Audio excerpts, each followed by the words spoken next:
పశ్చిమ గోదావరి జిల్లా నరసాపురం సెంట్రల్ బ్యాంక్లో భారీ కుంభకోణం వెలుగు చూసింది. చనిపోయిన వ్యక్తి పేరిట 4 కోట్ల రుణం కొట్టేశారు కేటుగాళ్లు.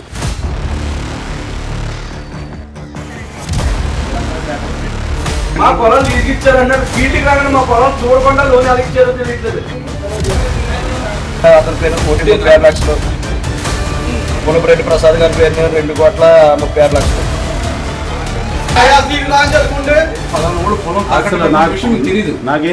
2020 సంవత్సరంలో వడ్డీ కాసులు అనే వ్యక్తి చనిపోయాడు.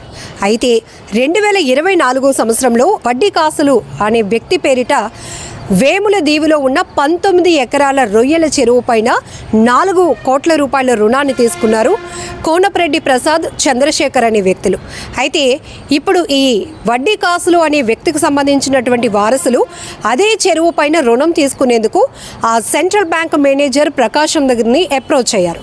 అయితే అప్పటికే దీనిపైన రుణం ఉన్న విషయం వెలుగు చూసింది. దీంతో బ్యాంకు మేనేజర్ని నిలదీసినప్పటికీ తీవ్ర ఉద్రిక్త వాతావరణం అయితే బ్యాంకు వద్ద నెలకొందని చెప్పొచ్చు. మా పొలం తీసుకిచ్చారన్నారు, ఫీల్డ్కి రాగానే మా పొలం చూడకుండా లోన్ ఎలా ఇచ్చారో తెలియట్లేదు. ఈయన తీసుకున్నాడు, మరి ఏమనుకోవాలి? మీరంతా తీసుకున్నారో చెప్పండి. దీంట్లో మాధవనాథన్ అరేంజ్ చేసాడండి అన్ని కూడా. నాకేం తెలుసు, నేను కొట్రాల సెక్యూరిటీ ఇచ్చాను, కావాల్సిన బట్టికి ఎంత కావాలన్నా అంత ఇచ్చాను. బ్యాంక్ రూల్ ప్రకారంగా ఇంజనీరింగ్ ప్లాన్లు మొత్తం అన్ని మేము చేసాం. మనం గతంలో కూడా చూసాం, బ్యాంకుల్లో కూడా ఇలా నకిలీ ఫేక్ డాక్యుమెంట్స్ సృష్టించి వేల కోట్ల రూపాయలు కాజేస్తున్నటువంటి వైనం. అందులో ఇప్పుడు ఈ సెంట్రల్ బ్యాంక్ ఏదైతే ఉందో పశ్చిమ గోదావరి జిల్లా నరసాపురంలో, సో మరొకసారి అలాంటి కోణమే వెలుగు చూసిందని చెప్పొచ్చు. ఏకంగా అంటే ఇప్పటి వరకు మనం కొన్ని లేనటువంటి ఆస్తుల్ని క్రియేట్ చేసి తప్పుడు డాక్యుమెంట్లు సృష్టించి ఆ తర్వాత ఎక్కువ శాతంగా మనం రుణం తీసుకోవడం చూస్తున్నాం. కానీ ఇక్కడ చనిపోయిన వ్యక్తి అంటే 2020లో చనిపోయినటువంటి వ్యక్తి పేరిట 2024లో 4 కోట్ల రూపాయలు రుణం తీసుకోవడం అనేది ఒక్కసారిగా ప్రతి ఒక్కరిని షాక్ గురి చేసింది. అందులోనూ అవసరం నిమిత్తం అదే రొయ్యల చెరువు పైన రుణం తీసుకోవడానికి వెళ్ళినటువంటి చనిపోయిన వ్యక్తి వారసులు ఒక్కసారిగా కంగు తిన్నారని చెప్పొచ్చు. అయితే ఈ విషయంపై బ్యాంకు మేనేజర్ని మాత్రం ప్రశ్నిస్తే చాలా కూల్గా అన్ని డాక్యుమెంట్స్ సరిగ్గానే ఉన్నాయి, మేము బాగానే రుణం మంజూరు చేశామన్నారు. ఇంతకీ ఇప్పుడు ఆ కుటుంబ సభ్యుల పరిస్థితి ఎలా ఉంటుందో చెప్పండి. అసలు ఏ వ్యక్తి పేరిట అయితే రుణం కంటిన్యూ అవుతుందో ఆ వ్యక్తే లేనప్పుడు అన్నీ సరిగ్గా ఉన్నాయని ఈ బ్యాంక్ మేనేజర్ ఎలా చెప్తారు? అందుకే గట్టిగా నిలదీయడం జరిగింది. ఆ తర్వాత స్థానికంగా ఉన్నటువంటి పోలీసులకు కూడా కంప్లైంట్ ఇవ్వడంతో వాళ్ళు వచ్చి డాక్యుమెంట్స్ అన్నీ కూడా వెరిఫై చేస్తున్నారు. సో ఇలాంటివి చాలానే చూస్తూ ఉన్నాం. నిజానికి కష్టపడి మనం ఒక వ్యాపారం ప్రారంభిద్దాము అనుకుంటే కనుక అందులో ఎంతో నిజాయితీగా ఉన్న మన సివిల్ స్కోర్ కావచ్చు, మిగతా అన్నీ కూడా పర్ఫెక్ట్గా ఉన్నా కూడా బ్యాంకుల చుట్టూ చాలాసార్లు తిరగాల్సిన పరిస్థితి కనపడుతుంది. కానీ ఇక్కడ ఇంత ఫేక్గా, అవినీతిగా కొన్ని బ్యాంకుల్లో ఉన్నటువంటి ఉద్యోగులు తెగబడుతూ ఉండటం, మరికొంతమంది దాన్ని ఆసరాగా చేసుకుని ఇందులో పర్సంటేజ్లకి కక్కుర్తిపడి ఇలా ప్రజలకు ఉపయోగపడాల్సినటువంటి ధనాన్ని నిరుపయోగంగా పక్కదారి పట్టించే వ్యవహారం ఇప్పుడు తీవ్ర దుమారం రేపుతోంది. సో దీనిపై కూడా నెటిజన్లు చాలా తీవ్రంగానే స్పందిస్తున్నారు. ఎందుకంటే నిజాయితీగా బ్యాంకుల్ని అప్రోచ్ అయ్యి రుణాలు అడిగితే మాత్రం 1,00,000 కారణాలు చెప్తారు. కానీ చనిపోయిన వాళ్ళకు మాత్రం వితిన్ అవర్స్లో కోట్ల రూపాయలు రుణాలు ఇవ్వడానికి మాత్రం కొంతమంది అవినీతి అధికారులు కక్కుర్తిపడి ఇలా ముందుకి వెళ్తూ ఉంటారు. ఈ వ్యవహారం ఖచ్చితంగా పోలీసులు దీనిపైన యాక్షన్ తీసుకోవాలని కూడా ప్రతి ఒక్కరూ డిమాండ్ చేస్తున్న పరిస్థితి కనబడుతోంది. అంతేకాదు కొంతమంది తమ అతి తెలివిని ఉపయోగించి బ్యాంకులను బురిడి కొట్టించిన వైనాలు కూడా చాలానే ఉన్నాయి. సో తప్పుడుగా అంటే ఫేక్ డాక్యుమెంట్లు సృష్టించి రుణాలు కొట్టేసిన వాళ్ళు కొంతమంది అయితే కొన్ని చోట్ల ఫేక్ మ్యారేజ్లు చేసుకొని కూడా మేమిద్దరం భార్యాభర్తలం అని చూపిస్తూ రుణాలు కాజేస్తున్న పరిస్థితుల్లో ఉన్నాయి. అప్పులు తీసుకుంటున్నటువంటి వైనాలు కూడా గతంలో అనేకమైనటువంటి సందర్భాలు చోటు చేసుకున్నాయి. సో ఇప్పుడు ఏకంగా బ్రతికున్న వ్యక్తి కాదు కదా, చనిపోయినటువంటి వ్యక్తి, అది కూడా 4 ఏళ్ల క్రితం. అంటే 2024లో వీళ్ళు రుణం తీసుకున్నప్పటికీ అప్పటికే ఆ వడ్డీ కాసులు అనే వ్యక్తి చనిపోయి 4 ఏళ్ళు అవుతోంది. సో ఇక్కడ మరి వీళ్ళ తెలివి అనుకోవాలా, లేకపోతే కొంతమంది అధికారుల కాసుల కక్కుర్తితనం అనుకోవాలా? సో ఇలా ఎంతో ఈజీగా సో లేనటువంటి వాస్తవాలను లేనటువంటి సిచ్యువేషన్స్ని వాస్తవాలుగా క్రియేట్ చేసి మరి ఇలా రుణాలు కాజేస్తున్నారు. ఇందులో ఇప్పుడు ప్రతి ఒక్కరు నెటిజన్లు కూడా కామెంట్ చేసింది, ఫస్ట్ బ్యాంక్ మేనేజర్ని అదుపులోనికి తీసుకోండి పోలీసులు అంటూ. ఎందుకంటే మనం ఒక బ్యాంకుకి ఏదైనా సందర్భంలో లేకపోతే అత్యవసరంగా రుణాల కోసం లోన్స్ కోసం అప్రోచ్ అయినప్పుడు ఎంతో చులకనగా చూసే సందర్భాలు కూడా కొంతమందికి ఒక ఓన్ ఎక్స్పీరియన్స్ ఉంటుంది. సో అన్నీ ఉన్నా కూడా ఇంకా ఆ డాక్యుమెంట్ కావాలి, ఈ డాక్యుమెంట్ కావాలని 10 రకాలుగా తిప్పించే వాళ్ళు ఉంటారు. కానీ ఇక్కడ ఈ సెంట్రల్ బ్యాంక్ ఏదైతే ఉందో నరసాపురంలో ఇలాంటి బ్యాంక్ మేనేజర్లు మాత్రం సో ఒక రైట్ వే కాకుండా రాంగ్ రూట్లో కూడా మీకు మేము రుణాలు ఇవ్వగలమని చెప్పడానికి ఇదొక బెస్ట్ ఎగ్జాంపుల్ అని కూడా చెప్పొచ్చు.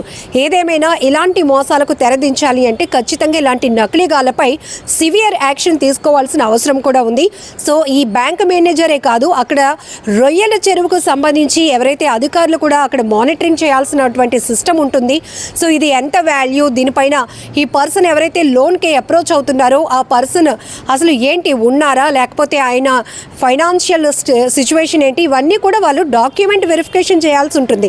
సో ఇక్కడ బ్యాంక్ మేనేజర్తో పాటు ఇలా ఈ అవినీతి అధికారులు ఎవరైతే ఉన్నారో వాళ్ళందరిపైన కూడా ఖచ్చితంగా పోలీసులు ఫోకస్ పెట్టాలి, వాళ్ళపైన తగిన చర్యలు తీసుకోవాలనే డిమాండ్ కూడా పెద్ద ఎత్తున వ్యక్తమవుతోంది. ఈయన చెప్పిన కొప్పునీడు మాధవ్ అన్న వ్యక్తికి బ్యాంక్కి ఏమైనా సంబంధం ఉందా సార్?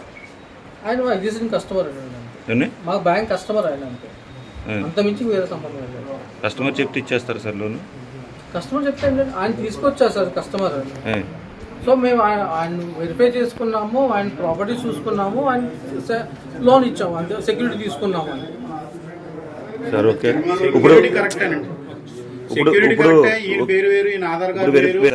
ఇప్పుడు వీళ్ళు లోన్ కట్టకపోతే వాళ్ళ పొలాలు కానీ లేకపోతే చెరువులు కానీ స్వాధీనం చేసుకుంటారు మీరు?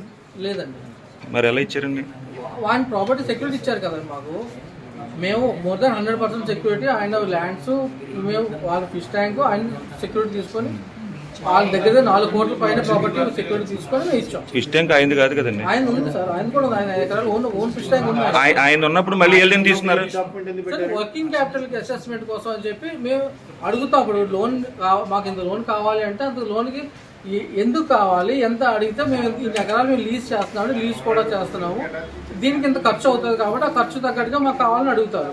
సార్ 50,000 చెక్ హాండర్ చేయడానికి కూడా మీరు పార్టీకి కస్టమర్కి ఫోన్ చేసి అడుగుతారు కదా, మరి వాళ్ళ సైట్ గురించి వాళ్ళకి ఫోన్ చేసి అడగలేదండి? మాధవన్ అతను అరేంజ్ చేసాడండి అన్నీ కూడా. నాకేం తెలుసు సార్, నేను కొట్రాల సెక్యూరిటీ ఇచ్చాను, కావాల్సిన బట్టికి ఎంత కావాలన్నా అంత ఇచ్చాను. బ్యాంక్ రూల్ ప్రకారంగా ఇంజనీరింగ్ ప్లాన్లు మొత్తం అన్నీ మేము చేసాం, అంతవరకు చేయడం జరిగింది.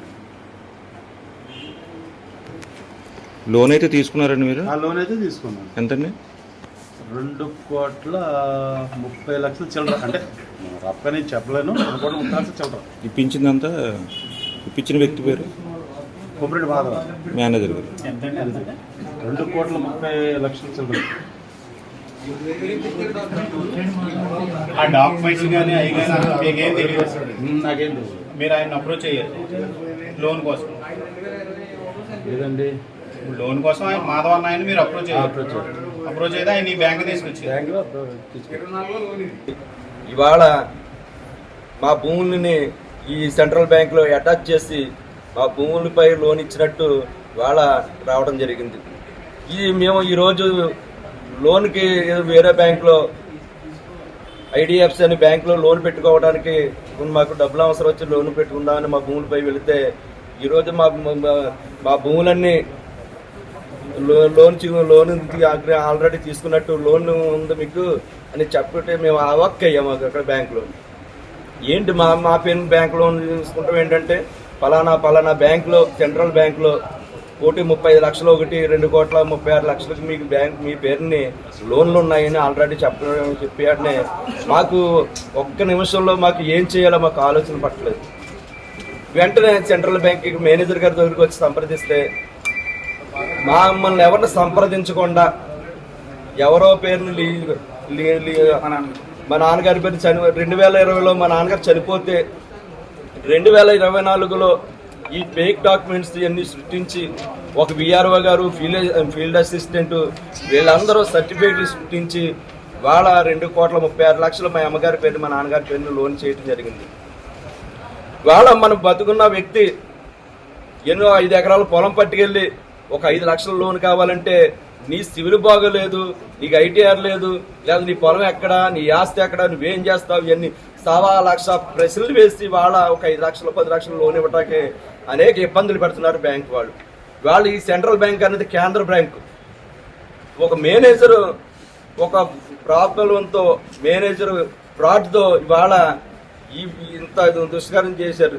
అదేవిధంగా ఇటువంటి అనేక సర్టిఫికేట్లు సృష్టించి అనేక రకాలుగా ఇంకా ఎన్నో అతను ఈ బ్యాంకులో అనేక కోట్లాది రూపాయల లోన్లు జరిగాయని మేము ఇక్కడికి వస్తే కనబడుతుంది.